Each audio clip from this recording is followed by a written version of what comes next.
Today, I'm going to start this new video broadcast with this by reminding you that I left YouTube half a year ago. That is, if a video of mine appears on YouTube, I'm no longer publishing anything there, but I will publish this video on YouTube. Generally on YouTube itself, I occasionally watch some recommended videos, but recommended not by YouTube but by, let's say, my robot assistant. I have a kind of virtual digital assistant that, in addition to watching a lot of videos on YouTube itself, also finds videos based on a specific algorithm with topics that might be of interest to me, and I sometimes watch some of these videos in my free time. But as for YouTube itself, if you don't consider the separate informational niche where there are genuinely useful videos, for example, some helpful tutorials, finding something you need, learning how to cook a particular dish, and all that sort of thing, then for the most part, YouTube has become less of a dump and more like something truly unpleasant, where it's simply impossible to be. So, I'm going to skip a lot of what I said in the Russian version of this video broadcast. A lot of what was said there, isn't quite right.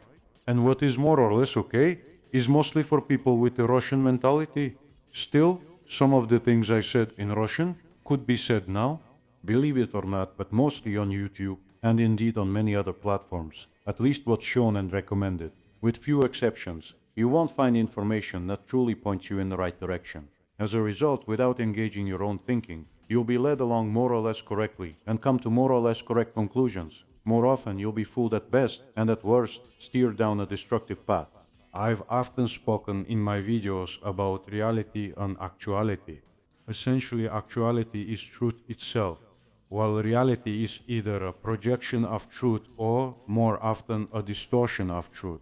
Reality can be entirely individual for each person and, in actuality, have nothing in common with truth. However, the word actuality has a direct connection to the word action, and it is action that occurs in any reality.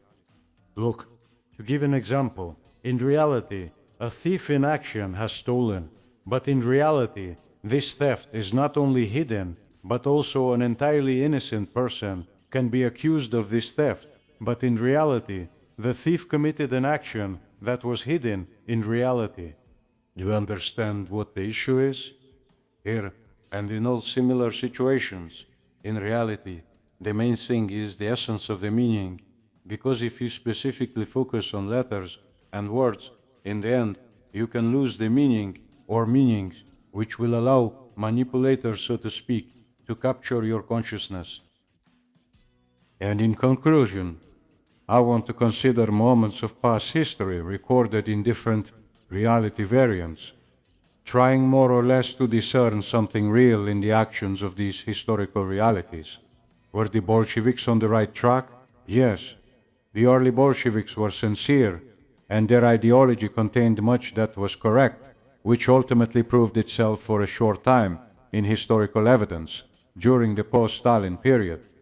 But Bolshevik ideology itself is initially a forgery, and in many ways a bloody delusion of the first sincere Bolsheviks. It has come to my attention that Bolshevism has been caricatured as a heresy of Christianity. To a degree, I concur with this assessment. However, a crucial consideration arises when examining the foundational tenets of Christianity. The primary heresy, as I perceive it, is the assertion that the establishment of God's kingdom on earth is contingent upon the commensurate development of human mentality and psyche.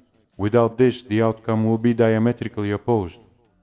The Bolsheviks aim to address this problem with violence, ultimately seeking to engineer a system-compliant individual, akin to a robot, by stripping away essential human qualities and individuality. While Lenin was the chief ideologue of this endeavor, with Trotsky also playing a significant role, Stalin embodied its continuation, albeit in a profoundly distorted and destructive form.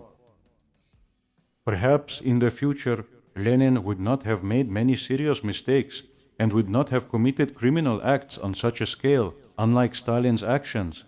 As for Trotsky, Trotsky was simply a competitor in the struggle for power, and the goal was the same. And many ordinary, uninformed supporters of Bolshevism and Stalinism don't even realize that Lenin, Trotsky, and Stalin all had the same goal.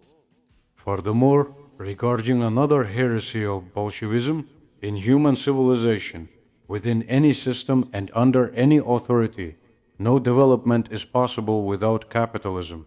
The core elements of capitalism have been, are, and will remain, without which there will be no individuality, and without which there will be no societal progress, including civilizational progress. What the Bolsheviks carried out, irrespective of any pronouncements or justifications, was a concrete act of banditry. Unlike primitive banditry, it was organized by educated individuals, and seemingly with good intentions. And indeed, it is often the case that the road to hell is paved with good intentions. When considering the era of Tsarist Russia and comparing it to the post-World War II period in Russia, Tsarist Russia was, so to speak, was underdeveloped. Regarding the political system of Tsarist Russia, it was of course an unfair system that at various points inflicted enormous hardships on the peoples of Russia, not to mention the enslavement of the peasantry. At the tragedy that occurred in 1917, and ultimately the tragedy with the Tsar's family.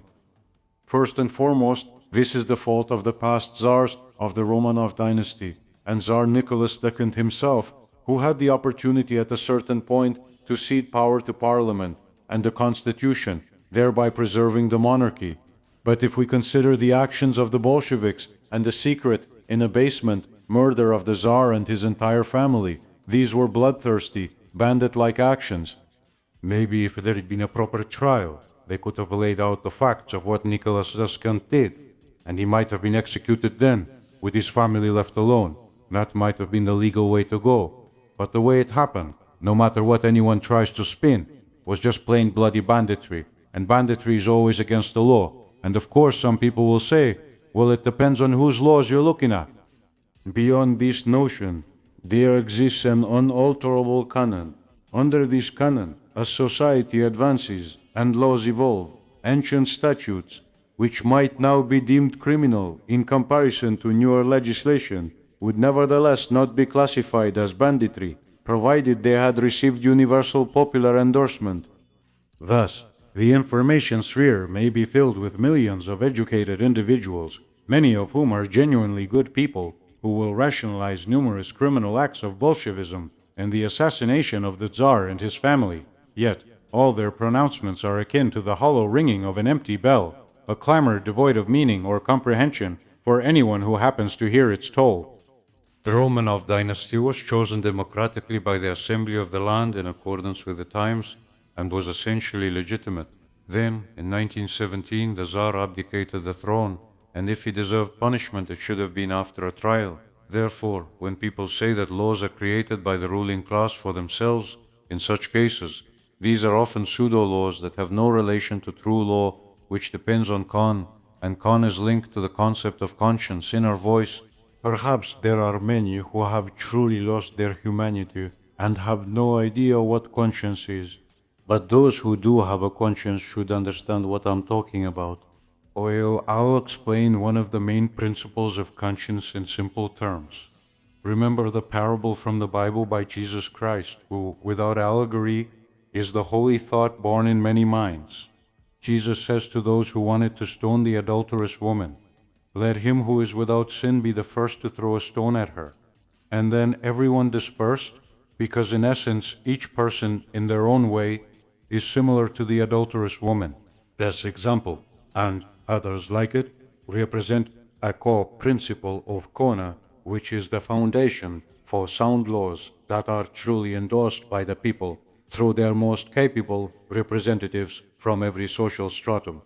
To wrap up, I'll state the essence and action are paramount in understanding anything, and remember, not all that glitters is gold.